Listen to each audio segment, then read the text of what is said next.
Auzubillahi minash-shaytanir rajim. Bismillahir-rahmanir-rahim. Wassalatu wassalam ala rasulillah. Amis téléspectateurs d'Al-Bayan, recevez la paix chez vous. Assalamu alaikum wa rahmatullahi wa barakatuhu. Bienvenue dans cette émission spéciale dédiée au Cheikh Aboubakar Fofana, Boakari Fofana, guide de la communauté musulmane de Côte d'Ivoire de 2006 à 2020.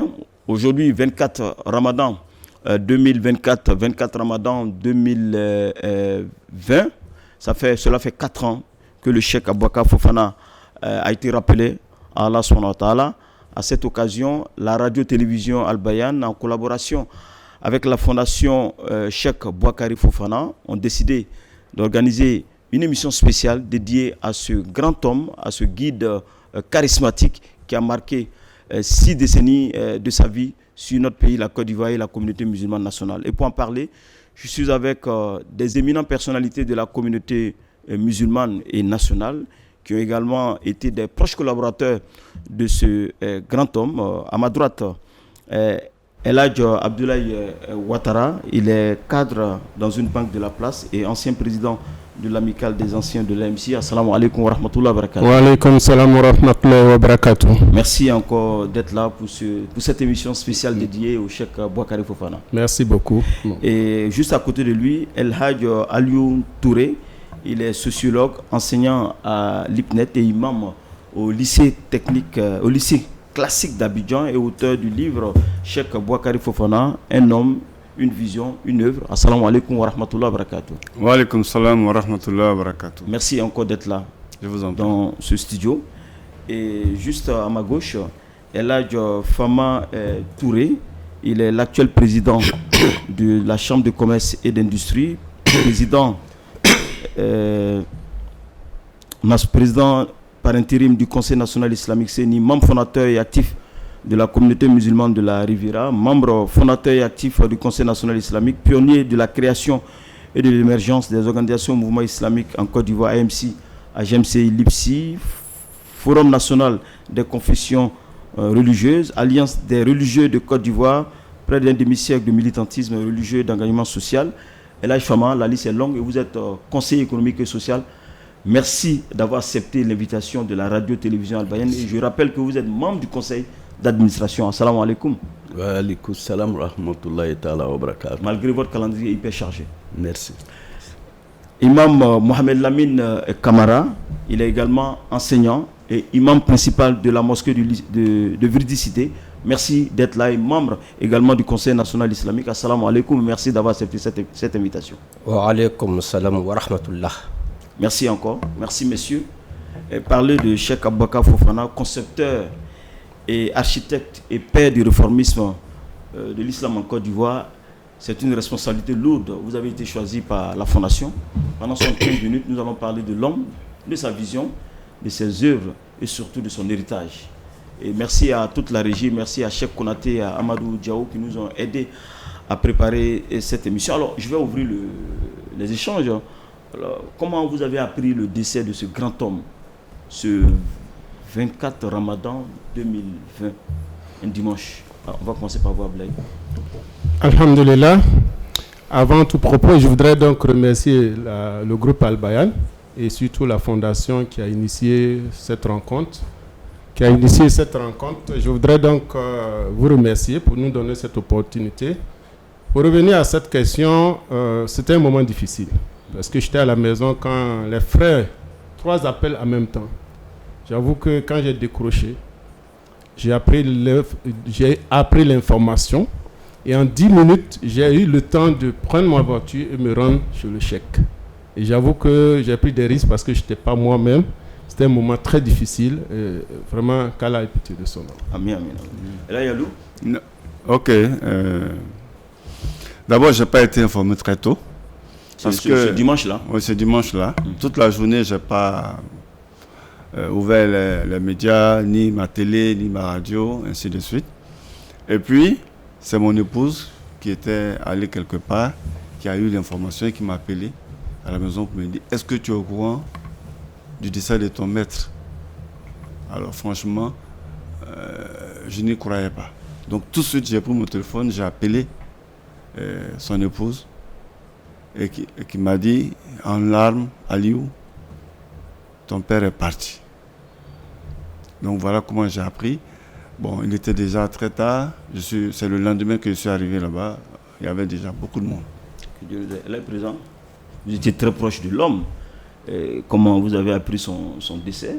On était dans une période difficile de cette vilaine pandémie qui est la Covid en 2020. Merci. Alhamdulillah Rabbil Alamin. Il faut dire que en me posant la question, j'ai le souvenir que on vient encore de m'annoncer le décès du cheikh. C'est vraiment avec beaucoup d'émotion que je vais répondre à cette partie de votre question. Et je m'apprêtais à faire ma rupture.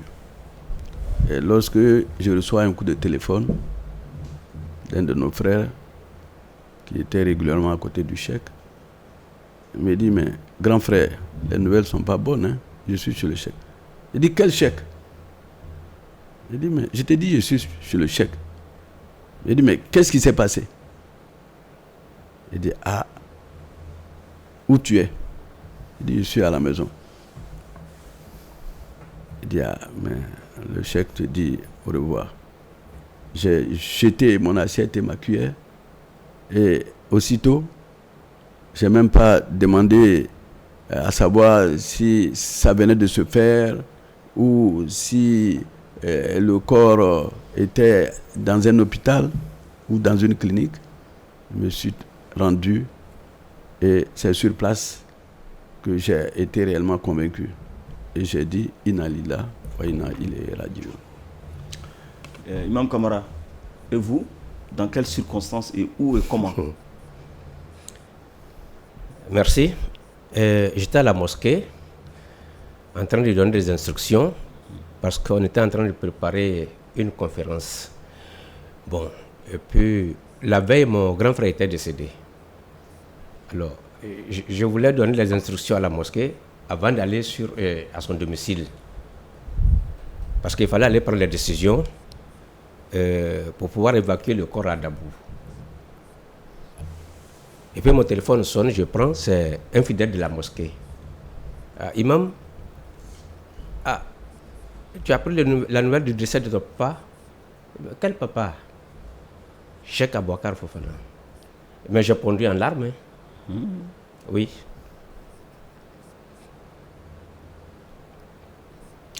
Vous suivez cette émission spéciale dédiée au Cheikh Abouakar Fofana. 4 ans après son décès, nous parlons aujourd'hui de sa vision, de ses œuvres et de son héritage. Avant de continuer, on va écouter cet extrait réalisé par notre équipe qui a interrogé le commandant Ladi Karamoko, le président d'honneur de Chamsi, le club des hommes d'affaires musulmans de Côte d'Ivoire. Le Cheikh Abouakar Fofana était une figure légendaire même de l'islam en Côte d'Ivoire. Il avait beaucoup de projets. Et il avait beaucoup d'attention pour la communauté musulmane en Côte d'Ivoire. Ils étaient inquiets et ils voulaient rétablir une certaine dignité au niveau de la communauté, les imams et autres. Et le cheikh Kaïma, évidemment, pour accéder à cette fonction, il y a eu un peu de tumulte entre le CENI et le COSIM. Il fallait intervenir pour que la cohésion se fasse sur la désignation du cheikh Aïma, le cheikh de la communauté. Donc il y a un peu de bruit et mes amis et frères, le Samba Kouroubali et Tiambo Kodou sont venus vers moi pour qu'on intervienne afin d'éviter la mésentente entre ces responsables religieux. On a intervenu. Et comme je suis l'aîné de Samba et de Tiam, donc toutes les rencontres s'est passées chez moi ici. Et Dieu merci, on a pu raccorder les violons. Et c'est ainsi que ces jours que vous citez, on s'est retrouvés ici pour célébrer la désignation du cheikh Aboubakar Fofana comme cheikh caïman de la communauté musulmane de Côte d'Ivoire. Voilà, retour ici dans ce studio Cheikh Boakari Fofana pour cette émission spéciale dédiée à ce grand homme charismatique qui nous a quittés il y a 4 ans. Alors, El Hadj Aliou Touré, parlons de sa vision. Comment, en tant qu'un de ses élèves qui connaissait depuis près de 3 décennies, comment vous avez partagé sa vision? Est-ce que sa vision était stratifiée? Comment tout cela était prêt dans la tête de ce grand homme pour pouvoir implémenter ça à la communauté? Merci. Il faut dire que c'est un écrivain espagnol, Camilo José, qui a dit qu'il y a 2 catégories de personnes. Il y a ceux qui subissent l'histoire et ceux qui font l'histoire. Très tôt, quand on approchait le cheikh, on se rendait compte donc que c'est quelqu'un qui fait son histoire. Dans la mesure où, déjà, on sentait en lui les capacités de celui qui observe, qui analyse, qui tire les leçons de toutes les situations et qui essaie de voir comment agir et comment donc faire face aux situations. C'est un homme d'action en même temps. Oui, mais un homme qui planifie son action. C'est ça le plus important. Et à ce niveau-là, sa vision même pour la communauté musulmane est née très tôt. Très tôt. D'abord, tout jeune, il a constaté le dédain que les gens avaient pour les écoles médersa. Ensuite, il a constaté également que la communauté musulmane, à son retour des études, que la communauté musulmane était délaissée. Il n'y avait pas de structure pour les encadrer. Il n'y avait pas de soutien de l'État.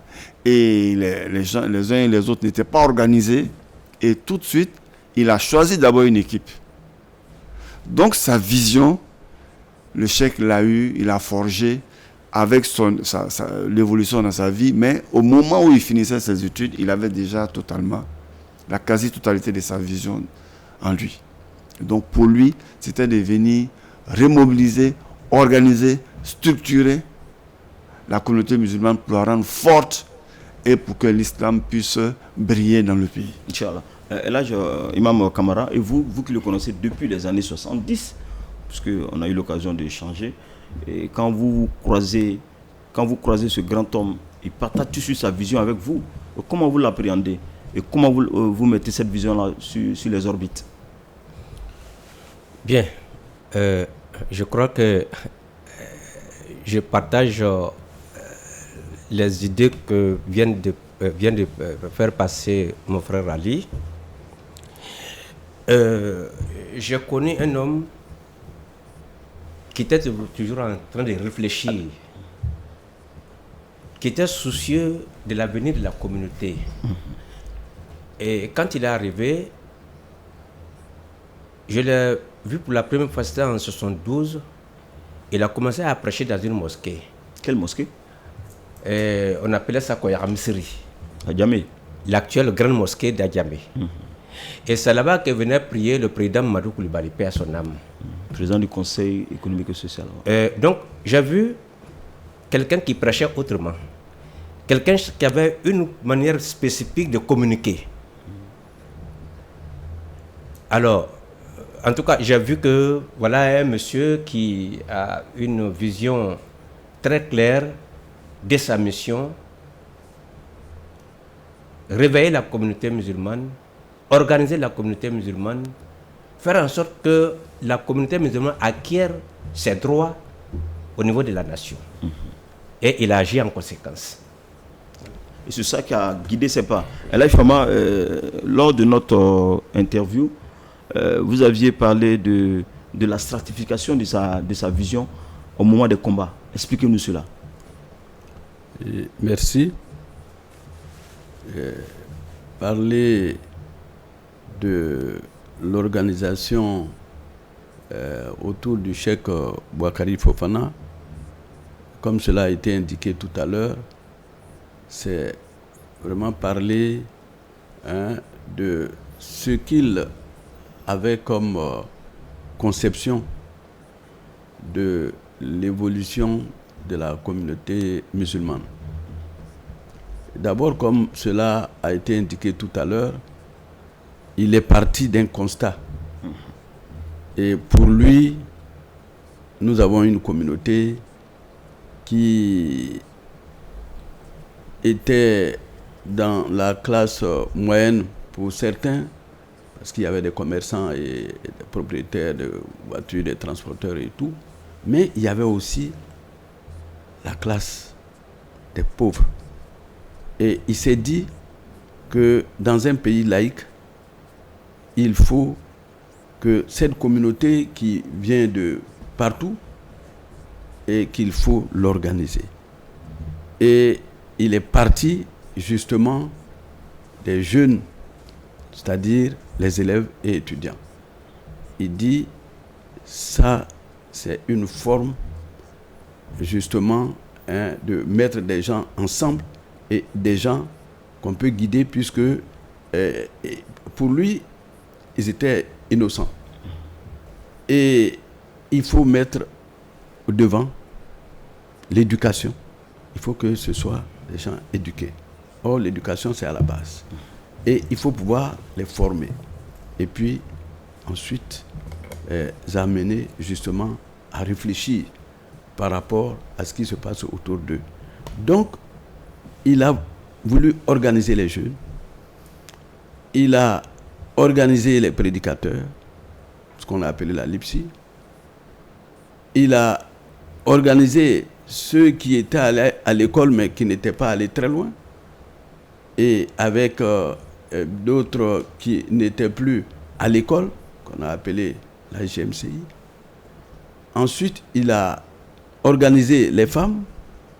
Et au sommet, il a dit que les imams étaient de formations diverses, d'origines diverses, qu'il fallait amener les imams eux-mêmes, qui sont la tête, puisqu'il a vu l'expérience en Égypte, où il a étudié, et qu'il y a une classe au niveau des guides spirituels, et qu'il faut organiser, ce qui peut influencer tout ce qui est en train d'être fait.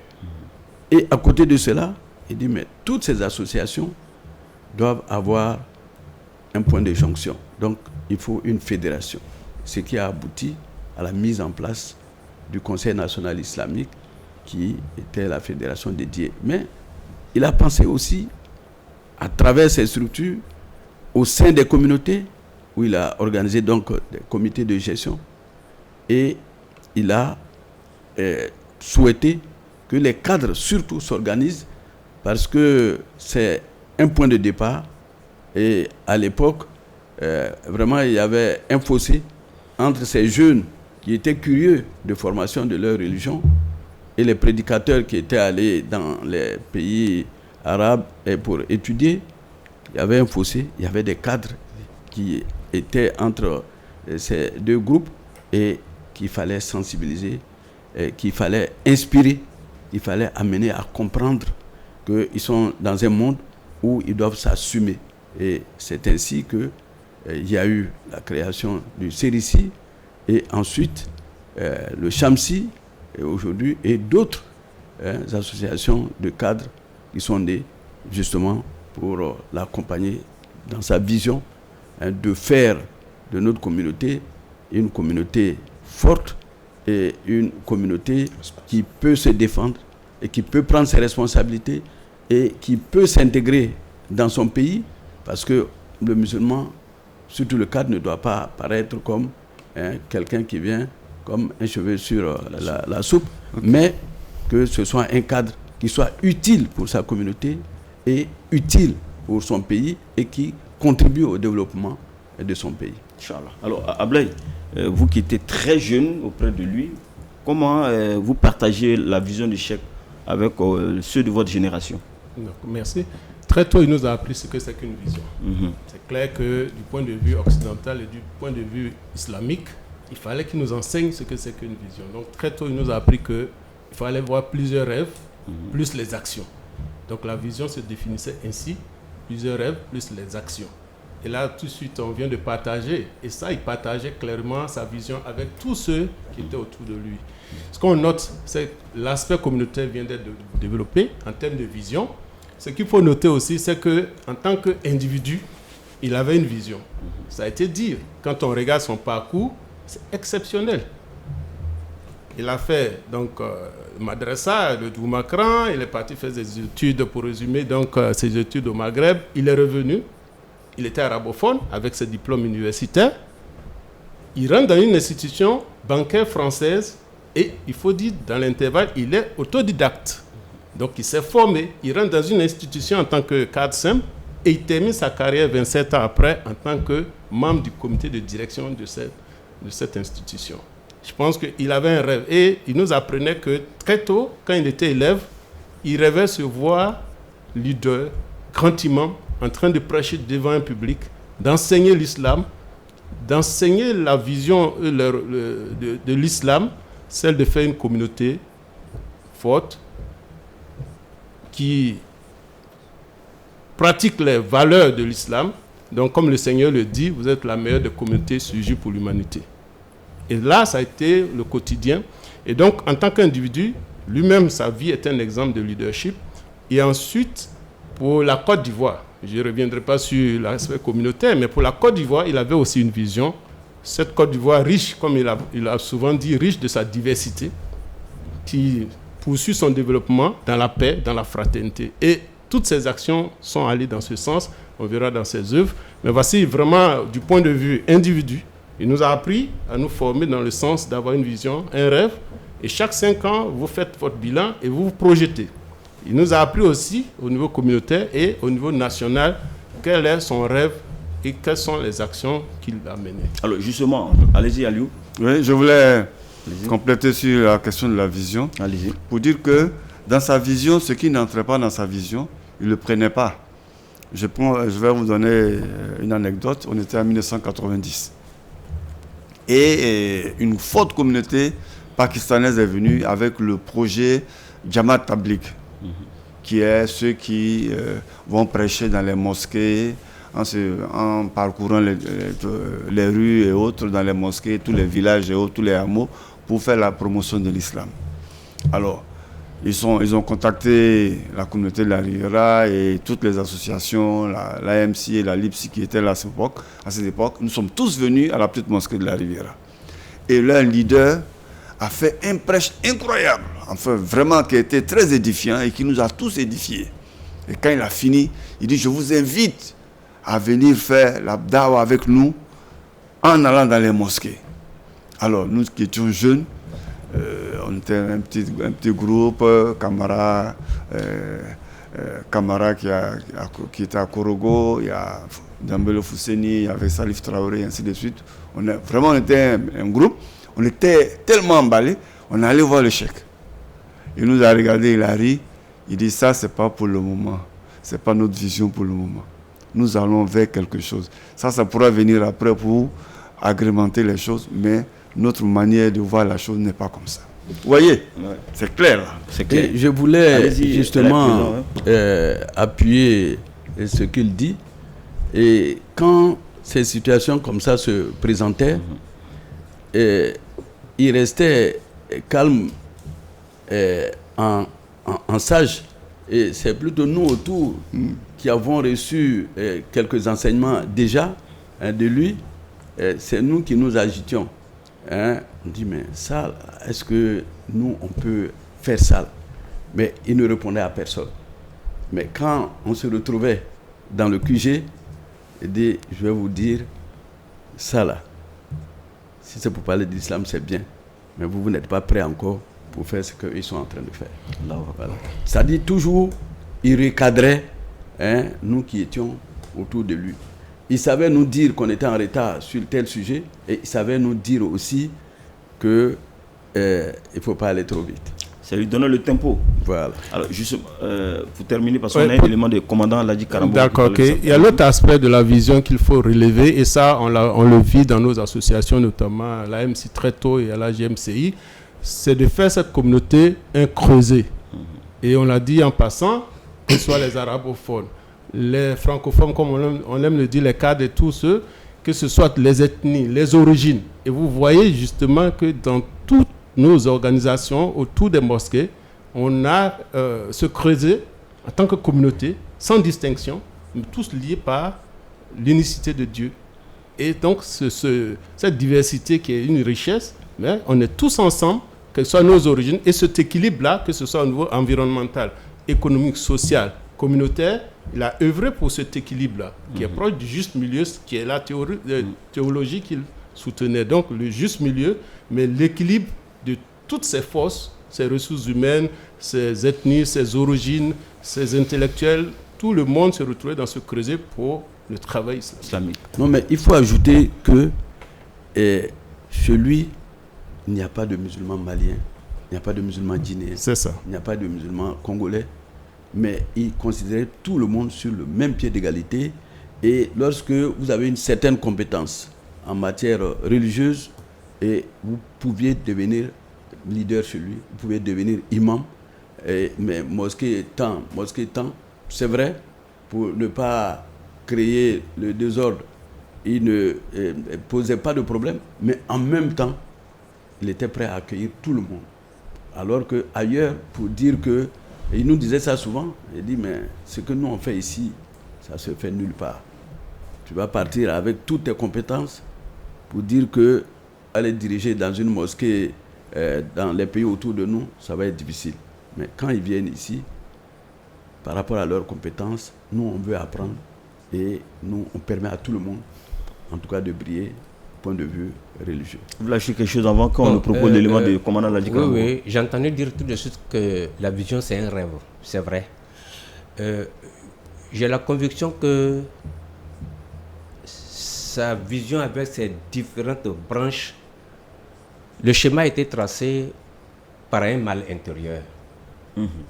Parce qu'on était à une causerie, débat au Centre culturel islamique dirigé par Mohamed Lamine Kaba, où on allait tous les samedis pour les écouter et puis débattre avec eux. Il a dit ceci, c'est vrai, nous sommes nombreux, on prie beaucoup, mais nous avons beaucoup de problèmes. Nos problèmes, leur origine, c'est qu'on n'est pas en harmonie avec le Coran. Malgré tout ce adoration. Il dit, nous avons vu le Coran, mais on ne l'a pas lu. Ceux qui l'ont lu n'ont pas cherché à comprendre. Ceux qui ont compris n'ont pas cherché à l'appliquer. Notre mal est là. Et j'ai senti que son combat, c'était de faire en sorte que nous soyons en harmonie avec le Coran. Et toutes les idées qu'il a développées, toutes les actions qu'il a menées sont allées dans ce sens. La nouvelle génération est le produit du travail que le Cheikh Aïba a fait. Moi, je parle le cas chez moi. Mes enfants, ils sont tous allés à la Mecque. Parce que le Cheikh Aïba était proche et il parlait à ma famille, aux enfants. Donc, les sermons du Cheikh Aïba ou à d'autres mosquées à Adjien, mais les gens venaient de Yopougon, d'Abobo et tout ça pour écouter ces sermons. Il s'adressait à l'homme musulman, au cadre, et tout le temps vers les cadres. C'était toujours vers les cadres pour leur implication dans l'organisation de la communauté. Donc, nos enfants ont grandi avec les conseils que le Cheikh Aïba donnait dans nos mosquées. Et c'est ça que donc les enfants, aujourd'hui, nous sommes fiers d'eux. Aujourd'hui, le pèlerinage, la majorité, 90% des pèlerins, c'est nos enfants. Ça, c'est grâce au Cheikh Aïba. L'organisation du pèlerinage, la construction des mosquées, chez moi à Mankodo, dans Al-Bayan, c'est moi qui l'ai donné à la région, mais c'est grâce au Cheikh Aïba parce qu'il est venu un jour, il me dit Al-Bayan, Mankodo n'a pas de radio Al-Bayan, faire quelque chose. Voyez-vous, le Cheikh Aïba, la fondation, c'est nous tous. Ce n'est pas seulement la Safi, hein. La fondation, c'est le Cheikh Aïba actuel, le Cheikh Aïba de demain, hein, et nous tous pour accompagner pour que cette fondation puisse survivre. Voilà, retour ici dans le studio Cheikh Boakari Fofana pour cette émission spéciale dédiée à ce grand homme charismatique, le Cheikh Aïma Boakari Fofana, décédé le 24 Ramadan 1440 de l'Égypte, correspondant au 24 cette année 1445. Nous allons à présent aborder, messieurs, la deuxième partie de cette émission, ses œuvres. Alors, Elay Kamara, les œuvres, quand on vous écoute, il en a tellement fait, il y en a beaucoup. Elay Président Fama en a cité plein, mais le Cheikh est un bon architecte qui a mis plein de choses en place pour que ces œuvres-là nous servent aujourd'hui. Vous avez la parole. Bien, je crois que ces œuvres se sont développées autour d'un certain nombre de thèmes. Et là, il était très méthodique. J'ai retenu par exemple que ces thèmes pêle-mêle, la formation, l'éducation. Et quand il nous parlait d'éducation, il nous disait que l'éducation livresque, ça n'est une. Mais il faut que cela soit doublé de l'éducation morale et spirituelle. Et il nous parlait souvent de l'assiduité à la pratique. Il nous parlait aussi de la rigueur et de la probité. Il nous parlait de l'unité. Les musulmans devaient être unis pour être forts afin de mener leur mission. Et il nous parlait d'ouverture. D'ouverture, j'entends par là, comment dirais-je, la culture. Connaître le Coran, connaître la hadith, c'est bien. Mais il faut connaître le monde extérieur. Il faut apprendre à prendre contact avec les autres cultures. Parce que vous ne pourrez pas, dans notre monde d'aujourd'hui, parler d'islam, expliquer l'islam, instruire les gens en vous appuyant seulement sur le Coran et les hadiths que d'autres ne comprennent pas. Il faut que cela soit appuyé d'autres dimensions de la connaissance. Donc, son œuvre en général a été bâtie autour de ce thème. Et pour ce qui concerne l'encadrement, c'était un conférencier, un grand conférencier, infatigable. J'ai vu le Cheikh aller à des conférences, mais malgré lui, parce que vraiment la fatigue était là. Mais c'était un sacrifice. Bien. Et donc, il a instruit les gens, il les a éduqués, il les a orientés, il les a amenés à savoir qu'ils ont une mission sur tout cela. Mais il pensait à son après, quand il ne sera pas là. Comment les choses vont se passer? Comment cet immense travail qu'il a réalisé pourra se maintenir et se perpétuer? Ça, ce sera l'objet de la troisième partie qui est l'héritage. Elle est Fama. Son œuvre avec grand S, mais ses œuvres avec petit S. Merci. Et je crois que c'est les deux qu'il faut prendre en compte. D'accord. Et il a touché certains aspects.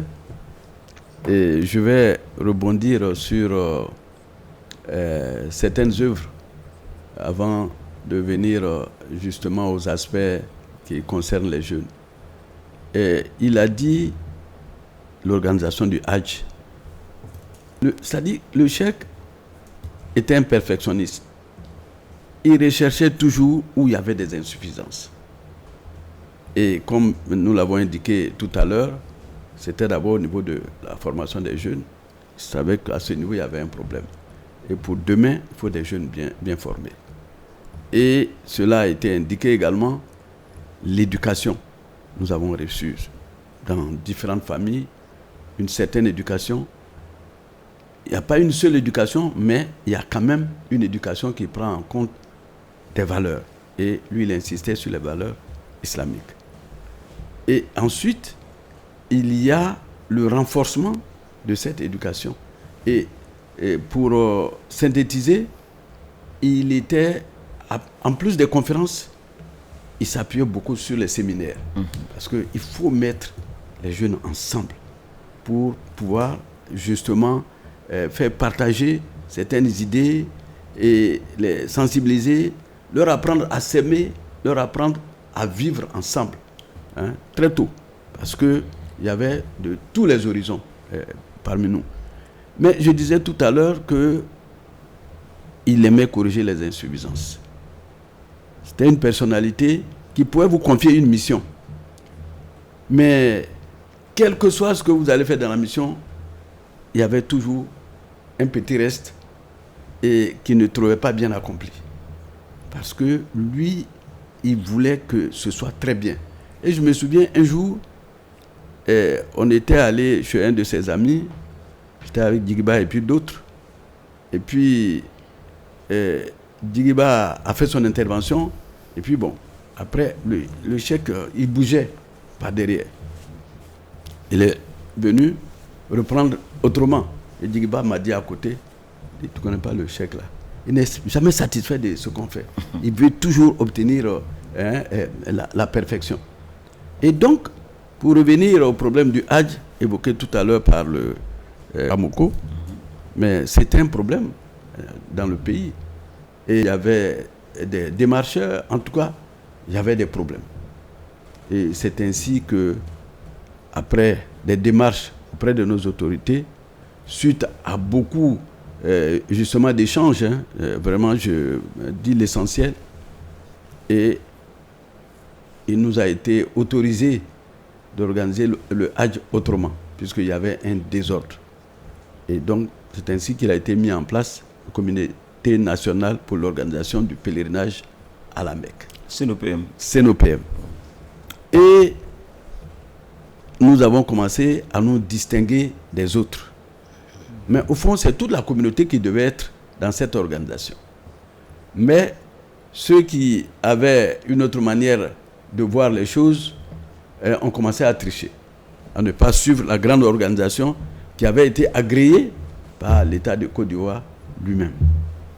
Et le commissariat était géré par la communauté, mais il y avait toujours l'appui de l'envoyé du gouvernement qui allait superviser ce qui se passait en Terre Sainte.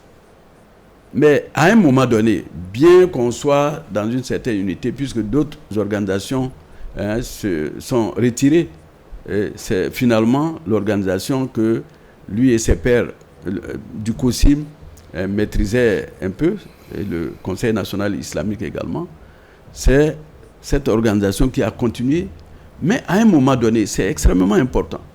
À un moment donné, il a vu que même dans l'organisation qui avait commencé à avoir des félicitations, il y avait un satisfecit, mais à ce niveau, il a trouvé qu'il y avait des déviations. Parce que ça a été une rupture à ce niveau-là. Il a dit, dans ces conditions, si nous-mêmes, ce qu'on a critiqué, si on ne fait pas correctement pour aller dans la bonne voie, en tout cas, en attendant que je sois compris là, on va continuer à donner des conseils, on va continuer à encadrer, mais je ne veux plus être dans les instances comme conseiller du président du Conseil national islamique. Nous l'avons tous noté et ça nous a tous marqués et on a cherché effectivement à corriger. Il était là, il dit non, je n'abandonne pas, mais seulement je vais être un recours pour pouvoir apporter mes conseils. Inch'Allah. Alors, Ablaye, par rapport à son œuvre. Une œuvre. Oui. C'est extraordinaire parce que, je ne sais pas si on aura suffisamment de temps d'en parler, mais c'est extraordinaire parce que d'abord, son école. Comme on l'a dit, c'est un leader, c'est un guide spirituel. Je disais à mes amis, aux frères, que moi j'ai eu deux pères, le père biologique et puis le père spirituel. C'était un cheikh, mais il était très discret. Donc pour moi, l'école qu'il a constituée par ses enseignements, par son leadership, c'est une école qu'il faut connaître et il faut vraiment maintenir. Deuxième niveau, comme le disent les sociologues, et nous apprenaient que la formation, l'éducation, et comme le disent les sociologues, lorsque vous définissez les objectifs d'éducation et de formation, vous fixez, vous optez en même temps pour le type d'homme et le type de société. 30 ans, 40 ans après, nous voyons cette génération, nous voyons aujourd'hui l'organisation de la communauté. Et là, on voit bien très tôt en rencontrant l'AMC et en formant lors des séminaires, des conférences et autres, la jeunesse, il avait dans sa vision un type de société et un type de communauté. Et ça, on le vit aujourd'hui. Ensuite, pour moi, l'œuvre se voit au niveau de... En tant que grand architecte de l'organisation moderne de la communauté musulmane. On ne va pas développer, mais ça se constate. Le Hajj, on en a parlé. Et les autres éléments, les infrastructures qu'on a aujourd'hui, même le groupe Al-Bayan, on sait tous comment, voilà, on a eu la fréquence, comment il s'est battu pour que voilà, les choses commencent, etc. Bon, il y a du point de vue en tant qu'artisan aussi, j'en ai parlé brièvement tout à l'heure, des équilibres. Et ça, je pense que quand on prend de la hauteur, on regarde aujourd'hui, ne serait-ce que le COSIM, on voit que toutes les générations sont là.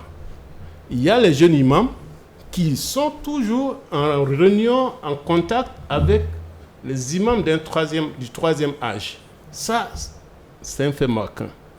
On voit aussi dans toutes nos organisations, y compris le COSIM, on voit aussi toutes les origines, les ethnies, tout le monde est réuni. Et ça, pour moi, les équilibres, il a tellement parlé de ça lorsqu'il menait ses actions, que quelles que soient vos origines, vos ethnies, vos connaissances, il arrivait à réunir tout le monde. Et il a fait que les cadres et les arabophones ont pu travailler ensemble. Le Hajj est un exemple où tout le monde se retrouve et ceux qui ont les compétences en management se retrouvent avec les religieux pour faire une synergie, une symbiose. Pour moi, c'est des acquis très importants à préserver. Il y a aussi, en tant qu'artisan de la paix, ça, au niveau national, on sait bien... ce qu'il a apporté lors des crises où on se retrouvait avec des mosquées attaquées partout dans les communes, et il a fait cet appel à tous les imams. Calmez la jeunesse. On était sur le terrain, vous voyez d'autres jeunes venir casser votre mosquée, brûler parfois, et le cheikh dit non, calmez. Donc pour moi, c'est un artisan de la paix. Et ça, il faut qu'au niveau national, on retienne que vraiment il a contribué à cette cohésion nationale, à cette organisation de la communauté, bien sûr. Voici un peu, mais je voudrais insister sur ce type d'homme qu'il a voulu. Et là, je pense que pour quelques éléments sur les valeurs qu'il a inculquées. On a vu la phase d'éveil de la communauté dans les années 70-80, après la formation a suivi, mais ce type d'homme-là, lui-même, il a incarné. Parce qu'on sait son courage. Vous vous rappelez de ce discours historique devant le général Robert Guéhi. Et ça, c'était extraordinaire. Et il avait une anecdote qui nous, en tant que cadre de banque, ça j'en parle comme ça pour dire à quel niveau son courage était. Il était directeur de l'agence à Cocody et son agence a fait l'objet d'une fraude.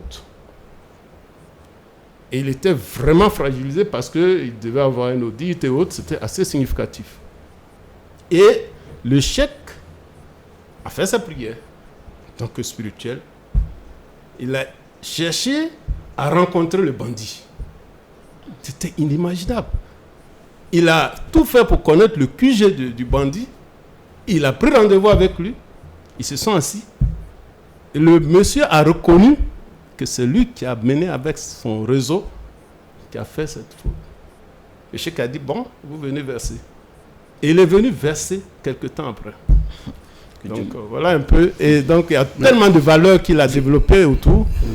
Je voudrais me permettre de souligner un aspect extrêmement important. Allez-y avant de prendre lieu. Ce qui a été dit tout à l'heure, c'est une preuve que c'était un éveilleur de conscience. C'est celui que quand il te parlait et qu'il ne sentait pas de réaction, pour lui, il n'avait pas encore réussi. Et il insistait. Il insistait pour que chacun prenne conscience qu'il y a effectivement du feu. Et tant que l'objectif n'est pas atteint, il reste comme un passionné. Et on l'a souvent accusé d'être un politicien. Je me souviens lors des grands dialogues, les imams avaient été taxés de politique, particulièrement lui. Mais au fond, il a été incompris sur ce plan. Et lui, il mettait la personne humaine au centre de tout. C'est d'abord l'homme. Mais quel type d'homme? Et pour pouvoir justement permettre aux membres de sa communauté de rester eux-mêmes, il disait que ceux qu'il faut toucher le plus, c'est les politiques, parce que c'est eux qui manipulent le peuple. Et donc, il était avec nous autres, mais en même temps, il était très proche des politiques. Pas parce qu'il voulait faire de la politique pour être un élu ou autre chose, mais pour pouvoir d'abord eux-mêmes les sensibiliser, les conscientiser et les amener justement à suivre une certaine démarche d'amour du peuple. Inch'Allah. Voilà. Allez-y, Aliou, pour ces Ok, merci M. Koïta. Je pense que je pourrais catégoriser ces œuvres en deux. En deux. Il y a les œuvres matérielles. Les œuvres matérielles du Cheikh Boukari Fofana. C'est un peu tout ce que vient de citer El Hadj Abdoulaye Ouattara, qui a vraiment mis l'accent sur les choses, l'architecture pour la communauté, les centres de formation, les centres sociaux, l'infirmerie, les écoles, la radio Al-Bayan, la communication et tout ça, qui avaient tous des objectifs bien précis. Vous savez, dans les années 90, lorsque par exemple on voyait la lune apparaissait et qu'on devait annoncer, les imams devaient aller s'asseoir à la télévision nationale et attendaient que les émissions qui sont prévues pour ces jours finissent, et puis on leur passait la parole vers 22h, 23h pour qu'ils annoncent que la lune a été vue. Mais vous pensez que avec votre organe Al-Bayan, est-ce que ça c'est possible maintenant? Non, c'est pas possible. Ok. Vous voyez que chaque élément matériel avait vise à résoudre un problème que la communauté a. Mais moi, je vais plutôt insister sur les œuvres immatérielles. Les œuvres immatérielles. Et je pense que c'est là qui était le plus important. D'abord, le premier élément, c'est le fait d'avoir donné aux Ivoiriens, aux musulmans de Côte d'Ivoire, le vrai visage de l'islam. Parce que ce n'était pas évident. Hein?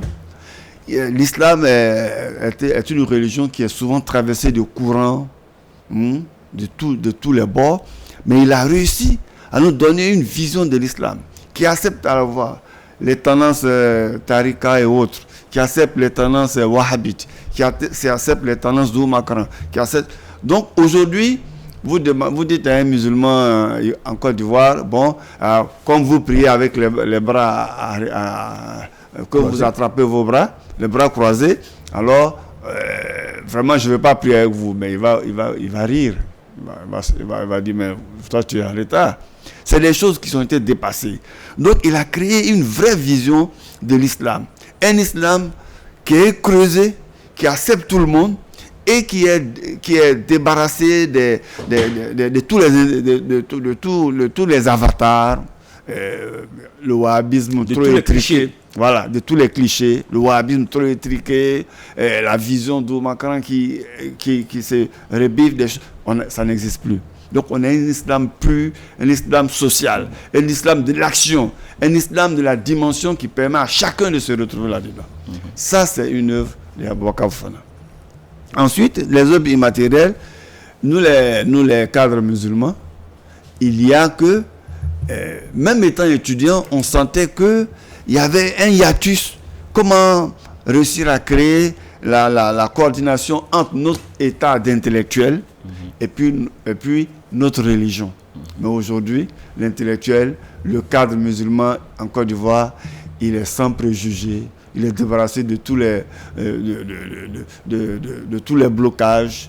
Il s'exprime. Le vendredi, il porte son boubou. Il est fier de dire que je vais faire ma prière au bureau. Mais ça, ce n'était pas les choses évidentes avant. Hein. Ce n'était pas les choses évidentes. Et Quand ensuite, c'est pas évident, ça veut dire que les gens avaient peur. oui, bien sûr. Non seulement les gens avaient peur, mais les gens ne savaient même pas qu'on pouvait le faire. Oui, j'avais honte. Voilà, on se disait qu'il faut arriver chez soi à la maison, enlever sa veste, sa cravate, parce que c'est pas l'habit qu'il faut, porter son boubou avant de prier, et puis il faut faire les prières ensemble. Bon, il y avait l'ignorance. Ok? Bon. Ensuite, il avait cette capacité, je crois que c'est ce que le grand frère Fama Touré vient de dire, c'est-à-dire la capacité de sortir le meilleur de chacun. Vous venez comme vous êtes, vous rencontrez Aboaka Fofana, vous passez un temps avec lui, vous devenez meilleur. Une anecdote. Allez. Il y a un jeune homme qui a fait les arts martiaux, et puis bon, qui par des relations a été proposé au cheikh d'être son garde du corps. Mais le jeune homme venait de la gare d'Adjamé, où il était vraiment connu comme quelqu'un de pas très recommandable. Il était cité dans toutes les querelles à la gare. Il était cité dans tous les petits vols qui se passaient à la gare. On dit, mais quelqu'un comme ça, vous allez le mettre à côté d'un grand imam? Mais le cheikh l'a accepté. Mais au bout de 6 mois, le jeune homme a changé complètement. Il portait la veste, la cravate, il était devenu comme un garde de corps de la CIA ou quelque chose comme ça, vraiment avec Et il était devenu... Lui, il était avec lui, il le voyait, et puis celui, il était à la banque avec eux, il le voyait. Et chaque fois quand j'allais, je discutais avec le jeune homme, je voyais que ses visions ont changé, sa manière de voir les choses ont changé. Et même quand après il a quitté le cheikh, je l'ai rencontré un jour à la gare là-bas, il était tout calme. Et on a causé, et les gens ont dit, ah, celui-là, depuis qu'il est allé voir le grand imam, là, il a changé. Hein? Vous voyez? Donc, cette capacité de sortir le meilleur de chacun. Il y avait aussi beaucoup de choses. Le changement de mentalité. C'est-à-dire que nous étions un peu complexés en tant que musulmans. Mais tout ça s'est passé. Donc, ce sont ces œuvres immatérielles-là que moi, je considère comme le plus important. Et qui vont déterminer l'avenir de notre communauté. Alors, donc vous êtes d'accord avec moi, messieurs, qu'il a façonné l'homme musulman ivoirien? Oui. Et ça, je voudrais juste, dans cet aspect d'immatérialisation-là, enfin, les valeurs qu'il a développées, vraiment insister sur quelque chose qui, aujourd'hui, dans notre environnement, qu'on dise il y a des besoins à satisfaire, il y a l'économie, il y a autres, mais il avait un principe. C'est de nous éduquer, de nous enseigner que ce travail que nous faisons, c'est pour Allah. Et que c'est Allah qui va vous récompenser, que ce soit ici-bas ou dans l'au-delà. Et de notre génération, ça a beau être Dieu a donné une solution à chacun. Et il avait cette capacité de dire l'intérêt, j'allais dire l'intérêt. Tu fais le travail islamique, c'est un sacerdoce, c'est un choix, mais il ne faut pas utiliser la communauté ou les biens, les avoirs de la communauté pour s'enrichir. C'est-à-dire monnaie la communauté. C'est le désintéressement dans le travail islamique. Et il insistait tellement que lui-même, il a vécu ainsi. Et c'est là que nous avons appris l'éducation financière avec lui, très tôt. Très tôt, en tant qu'étudiant, on assurait son secrétariat, mais j'avoue qu'à un moment donné, honnêtement, je me suis posé des questions. Vous restez tard la nuit, après, vous sortez et vous faites les bénédictions, vous allez... Et bon, parfois c'est un peu compliqué. Voilà, il ne faisait pas ce geste. Mais quand on est là avec les imams, on sait qu'il est très généreux.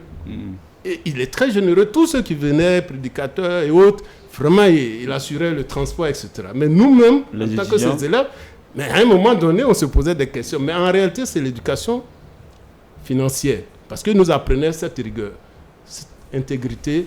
Il était honnête. Et moi, j'ai assuré pas mal de choses. J'avoue que tout avoir qui venait, il savait faire la distinction. C'est un avoir pour la communauté, c'est pour la communauté, ses propres avoirs. Et ça, c'est un élément important. Deuxième valeur que je voudrais relever aussi pour tout acteur du travail islamique, c'est cet engagement très fort dans le travail. Voilà, comme je l'ai dit tout à l'heure, il est cadre de banque, il a été directeur du capital humain, donc anciennement ressources humaines.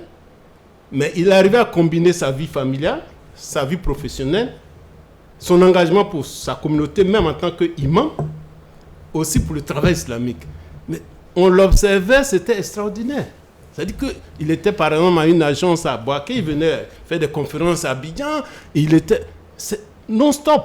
Au bureau, il faisait tout dans ses heures de pause le soir. Bref, il était engagé. Je ne sais pas s'il faut dire combien de pourcentage. Mais en fait, ce qu'on a retenu une fois, il nous a vu, il était très fatigué, très épuisé. Mais il nous disait, le corps est fatigué, mais l'esprit n'est pas fatigué. Et justement, Elaï Fama, on a interrogé Elaï Fama, il nous a fait l'amitié, il est là, alhamdulillah. On l'a interrogé, il parle de Cheikh Abaka Fofana, de cette qualité-là, l'homme infatigable, mais toujours prêt à aller au charbon. On va écouter Elaï Fama Touré. Il est une personnalité multidimensionnelle. Et donc, c'est tout ça que nous devons intégrer. Quand l'autre jour, lors d'un panel, j'ai dit, j'ai fait un travail, mais quand on parle de la force d'un cadre au service de sa communauté et au service de son pays, mais quand tu regardes ça, le cadre musulman, je dis, lui, il a incarné tous ces aspects. Parce que il avait une conviction forte de ce qu'il faisait. Et il avait une vision claire. Et il avait une force qui lui permettait d'être disponible pour tout et d'être prêt à affronter tout. Mais pas pour détruire, mais pour construire par rapport à ce à quoi on a droit, par rapport à ce que chacun doit pouvoir avoir dans le cadre d'une certaine justice au sein d'un pays, au sein d'une communauté. Parce qu'il n'aimait pas l'injustice qui se présentait, et surtout pour ce qui se passait à un moment donné en Côte d'Ivoire. Il voulait défendre sa religion et il voulait démontrer que sa religion était une religion de paix, que c'est une religion qui pouvait contribuer à aider son pays pour son développement et que les musulmans, les cadres musulmans pouvaient constituer une certaine force, non seulement pour construire leur village, pour développer leur région, pour construire leur communauté, mais aussi pour contribuer largement au développement de la nation. On remercie Elaï Fama Touré qui nous fait l'amitié d'être là. Pour l'avoir, c'était quand même compliqué. Moi, et remercie Cheikh Konaté. Alors, vous avez parlé des choses. On va parler, avant d'aborder la dernière partie qui est l'héritage, une conviction forte, lutter contre l'injustice. Et comme Ladji Karamo a parlé de la dignité de l'homme musulman. Elaï Fama. Merci. Et avant d'aborder cet aspect qui est extrêmement important, et il y a un lien dont on n'a pas suffisamment parlé tout à l'heure. Allez-y. Lorsque mon frère Ablaye Ouattara a dit qu'il se sacrifiait pour les autres et il demandait à ses pairs arabophones que le travail spirituel et le travail pour la promotion de l'islam, que c'est un sacerdoce et qu'il ne faut pas être trop exigeant pour réussir sa mission. C'est un aspect extrêmement important parce qu'il insistait tellement sur cet aspect de bénévolat surtout que la structure qu'il a contribué à créer, la LIPSI, il y a eu rupture. Il ne faut pas qu'on oublie ça dans l'histoire. Parce qu'il avait été incompris. Au fond, l'idée était simple par rapport à ce que Ablaye expliquait. Et lui-même, c'était le sacrifice. C'est vrai. Il était banquier et autres. Mais certains murmuraient autour, disent, mais lui, il est devenu grand banquier. Et nous, il nous dit de faire le travail de façon bénévole et que c'est le travail de Dieu. Et c'était une rupture sérieuse. Mais ceux qui, effectivement, défendaient la thèse que non, il faut bien que nous aussi, qu'on fasse des choses pour nous, ils n'avaient pas tort parce qu'ils étaient tous mariés, ils avaient des familles, ils avaient besoin mais c'était l'organisation de ce qu'il fallait mettre en place par nous-mêmes pour pouvoir permettre à ceux-là, justement, de faire ce travail, parce qu'on peut faire du bénévolat, mais quand même, on doit pouvoir se nourrir. Ils ne faisaient que ça. Donc, il fallait régler ce problème, et je pense qu'au fil du temps, qu'est-ce qu'il a fait qui a pu corriger cela? Il a demandé au cadre, il dit, prenez en charge vos imams, logez vos imams, donnez à manger à vos imams, parce que ne leur donnez pas l'impression qu'ils viennent quémander. Mettez ça en forme et que nos grands imams, en tout cas par rapport aux mosquées qui ont été, j'allais dire, gérées par les cadres, il y a eu un minimum de gestion pour pouvoir justement continuer. C'était extrêmement important. On parlait de l'injustice, de la dignité de l'homme musulman et une conviction forte dans ce type de combat. Oui, mais c'était le sens de son combat. D'abord, comme je l'indiquais tout à l'heure, pour lui, la personne humaine est vraiment la plus précieuse des richesses. Ça, il a tout le temps défendu cela. Et pour lui, quel que soit votre niveau d'opérationnalisation, vous avez besoin de respect. Vous avez besoin d'une certaine dignité. Il dit chacun, par rapport au poste qu'il occupe, par rapport à sa position, en tout cas, a besoin d'être respecté parce que c'est un maillon de la chaîne. Donc, chacun a un rôle à jouer et a une certaine valeur. Et ça, il a défendu auprès des politiciens, il a défendu auprès des religieux, il a défendu auprès des hommes d'affaires. Et tout à l'heure, Ablaye a rappelé son discours historique devant Guy Robert. Devant Guy Robert. En août 2000. C'était ça. Et il voyait que, tel que les choses étaient en train de partir, qu'on allait encore reconstruire notre pays avec la Côte d'Ivoire nouvelle. On allait reconstruire, en tout cas sur une base qui n'était pas juste. Et donc, c'était un des sens aussi de son combat. Ça, il faut le dire très fortement. Parce qu'il voyait les choses venir et il y avait une catégorisation au sein de la communauté nationale.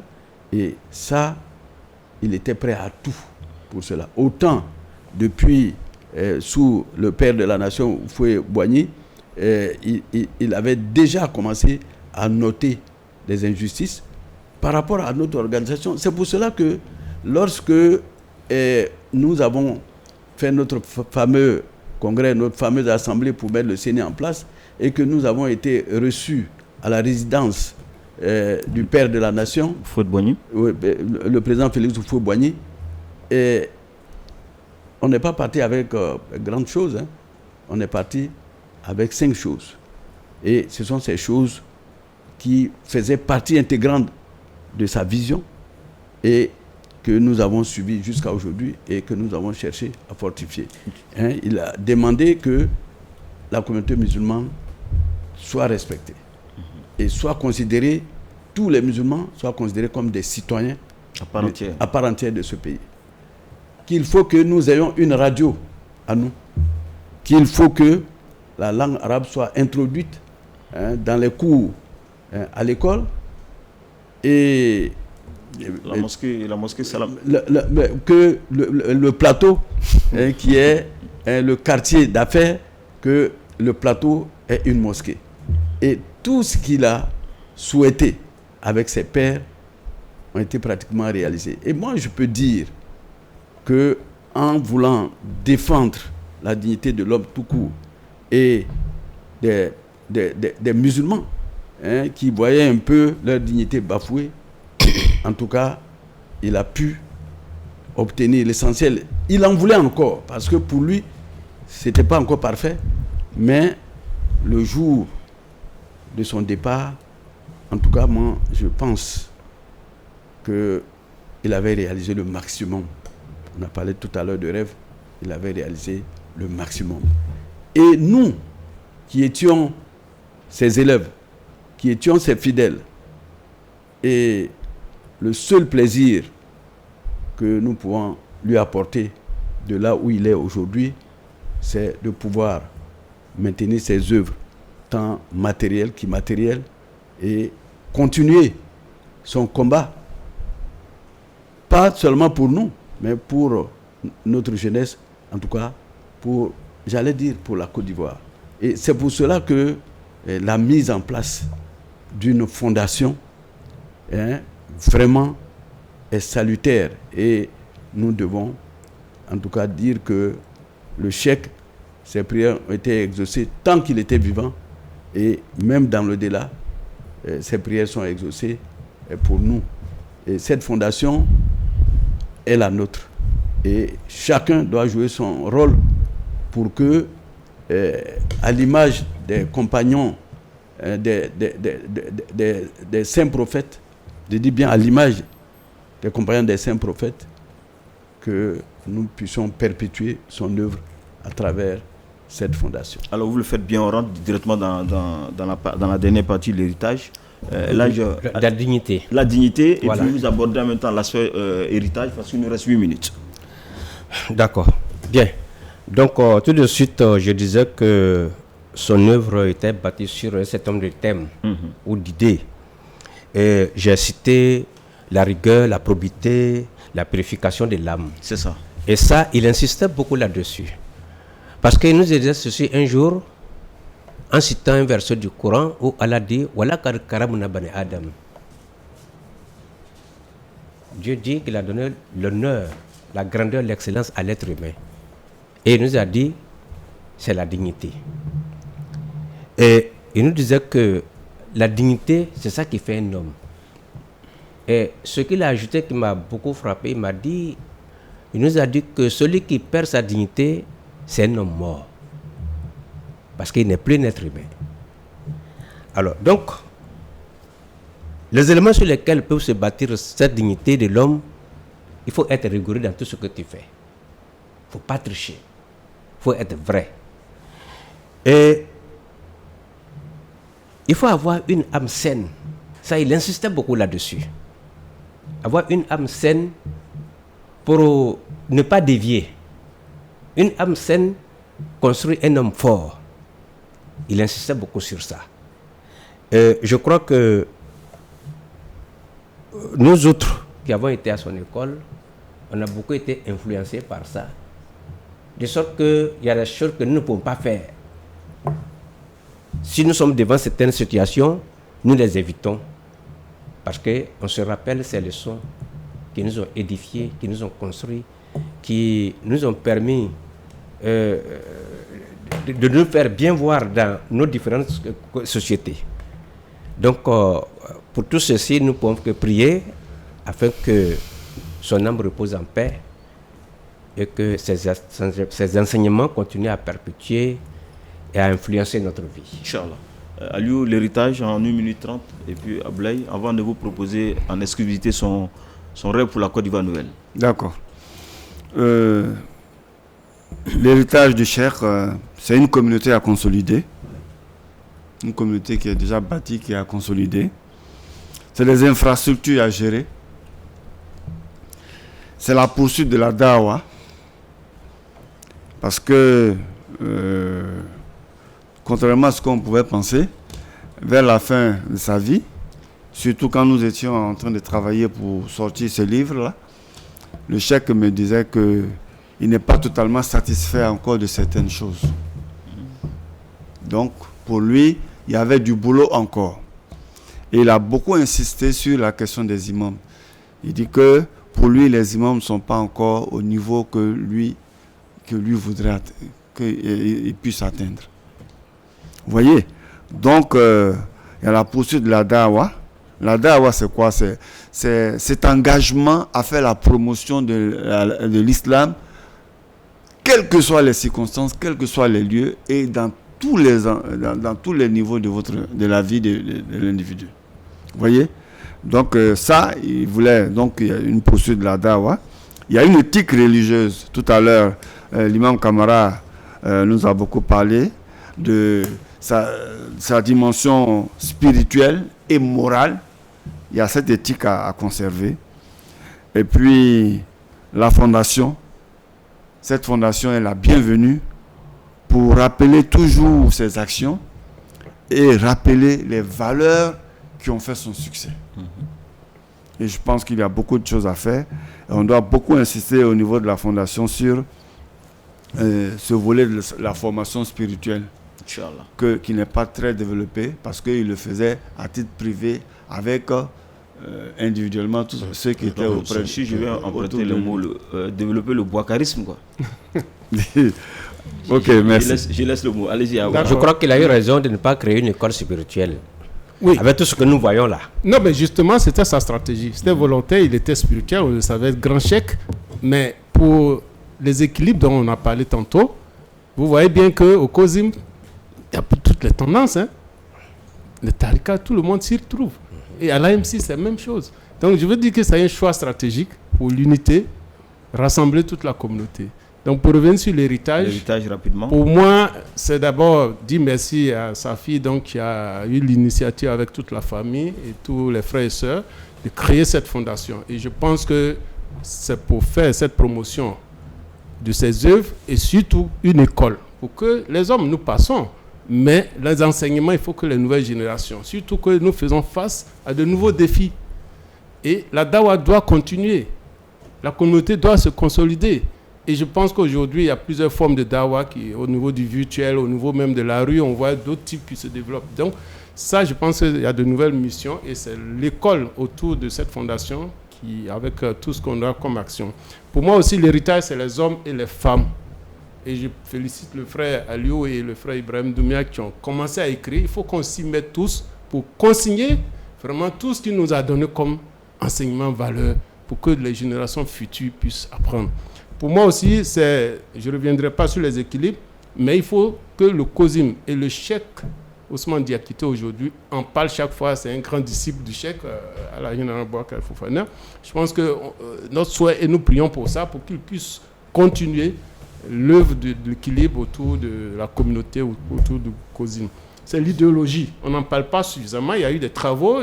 Aujourd'hui, il faut développer dans le contexte international aujourd'hui et le regard sur l'islam, il faut que l'idéologie du juste milieu soit développée et qu'on puisse enseigner.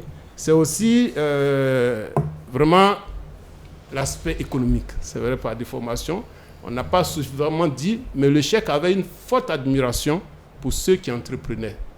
Et comme il le dit, le djoulaya, c'est l'application de l'islam au commerce. Et il a fait plusieurs conférences. Et chaque fois qu'on se retrouvait parmi les jeunes autour de lui, ceux qui entreprenaient, qui étaient des hommes d'affaires, il avait une admiration particulière qui nous faisait un peu de jalousie parce qu'il mettait tout son temps à échanger avec eux. Et je pense que là, il faut qu'on développe ces aspects de création de richesse. Pour moi, c'est un héritage parce qu'il a fait beaucoup de conférences, beaucoup d'enseignements dans ce domaine. Inch'Allah. En tout cas, avec votre permission. Oui, je voulais intervenir sur ce point. Bon, comme c'est le président, vous donne une minute. Je suis l'élève attitré de l'entrepreneuriat. Voilà, justement. Alors, vraiment, je tiens à le dire. C'est un aspect qu'il ne faut pas perdre de vue. Parce qu'il a voulu que la communauté musulmane construise un monde où on peut tout trouver. Et parce que lui, pour lui, cadre, ce n'est pas seulement ceux qui ont fréquenté les écoles, que ce soit arabes ou francophones, mais les cadres, c'est le transporteur qui s'assume. Le cadre, c'est le minier qui s'assume. Et donc, il voulait beaucoup d'hommes d'affaires et des hommes d'affaires honnêtes. Parce que ça, c'était très, très, très important pour lui. C'est bien d'être commerçant, c'est bien de faire les affaires, mais qu'il fallait être honnête. Et il nous a tous invités, justement, à entreprendre. Et que si on ne réussit pas, forcément à l'école, on peut réussir même au champ. Sure. Ça, il insistait là-dessus. Et il a également mis l'accent sur la solidarité. Parce que pour lui, les cadres musulmans, il y avait souvent des hésitations par rapport à la solidarité. Et que si on est solidaire, on peut tout réussir. Ça, c'était une notion qu'il nous répétait à tout moment. Il dit, avec Kenyon on fait. Naka Kenyon on fait. Avec Inch'Allah. Inch'Allah. Et il y a un aspect que je ne vais pas oublier ici aujourd'hui. Lorsque on devait travailler sur la nouvelle constitution, lorsque le président Gueye était au pouvoir, et on disait aux associations d'aller participer aux différentes rencontres dans les commissions. Et en dehors de nos quelques associations, il n'y avait rien d'autre. Il dit, mais si vous voulez faire passer vos idées, comment vous pouvez le faire? Donc, c'est bien de venir vous asseoir dans les mosquées avec nous, mais moi je vous invite à être membre des associations de société civile, membre des associations de commerçants, membre des associations d'économistes, etc. Donc, c'était encore une manière de voir pour lui, c'est de nous encourager à être dans tous les aspects de l'organisation du pays. Inch'Allah. Merci. Je vous fais suivre cet élément exclusif et on revient tout de suite pour conclure ce plateau spécial dédié au Cheikh Boakari Fofana. Vous savez que la Côte d'Ivoire est un pays qui est né de la diversité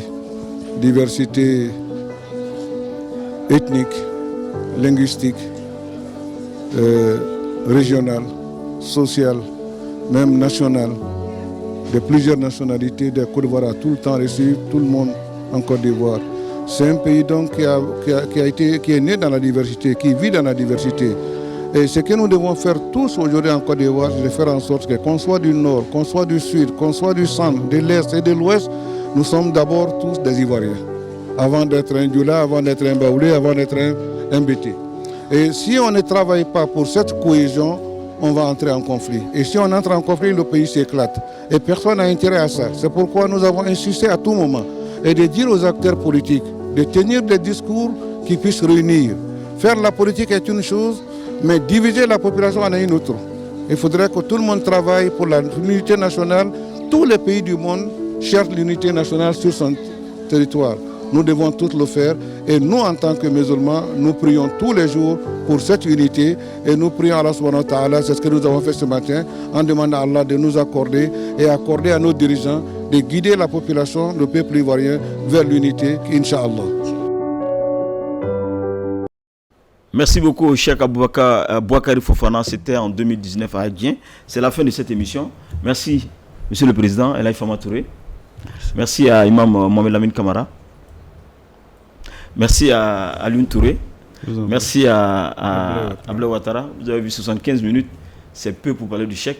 Et nous invitons tous les téléspectateurs, ceux qui veulent connaître davantage sur l'histoire de ce leader charismatique. C'est l'œuvre de Touré Aliou, Cheikh Boakari Fofana, un homme de vision et une œuvre. Je pense que c'est disponible ici à Al-Bayan, je pense.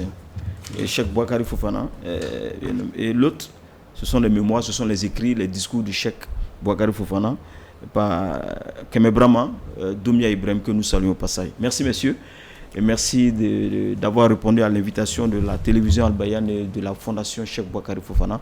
Merci à toute la régie. Cette émission a été préparée par l'ensemble des journalistes et réalisée par Kanaté et Kassoum et Babou Sissé, à la mallette Amidou Kone, et sans oublier de remercier Cheikh Konaté et Amadou Diao qui nous ont aidés à préparer cette émission.